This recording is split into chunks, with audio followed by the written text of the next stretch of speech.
আলহামদুলিল্লাহ। মূলত এই জান্নাতের বাগানটি নিয়েই কথা।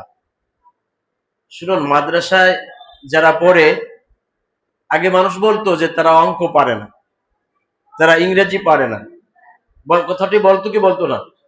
কিন্তু আপনারা জানেন যে এখন কিন্তু স্কুলে যেই অঙ্ক, মাদ্রাসায়ও এই একই অঙ্ক। এটা আপনারা জানেন কিনা?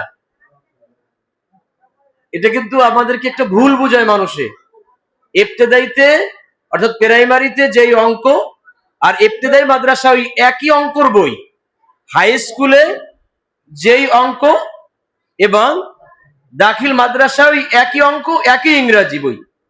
কিন্তু মাদ্রাসায় আরবি সাবজেক্টটা, আর যে একটা সাবজেক্ট আছে কোরআন, এই কোরআনুল কারিমের সাবজেক্টটা, এটা কি আপনার আমার বাচ্চার শেখার কি দরকার আছে না? আছে কিনা নাই? তাহলে এখন দেখুন, স্কুলে পড়লে যা শিখবে তার চাইতে মাদ্রাসায় পড়লে বেশি শিখবে। কি শিখবে? বেশি শিখবে। কিন্তু আমাদেরকে মানুষ ভুল বোঝায়। এই কিছু বাচ্চার গার্জিয়ানদেরকে মানুষ কি করে? ভুল বোঝায় যে তোমার ছেলেটা যদি মাদ্রাসায় দাও তাহলে অঙ্ক পারবে না, ইংরেজি পারবে না। কিন্তু এই কথাটা সম্পূর্ণ ভুল। কাজে আমরা এই ভুলের ভিতরে থাকবো না। আমরা ছেলে মেয়েদেরকে মাদ্রাসায় পড়াবো ইনশাআল্লাহ। এখন হুজুর দোয়া করবেন। মসজিদে তাকওয়া সম্মানিত খতিব মাওলানা আবুল কালাম আজাদ সাহেব, ইমাম ও খতিব, মসজিদে তাকওয়া, হাজরাতি বড় মসজিদ।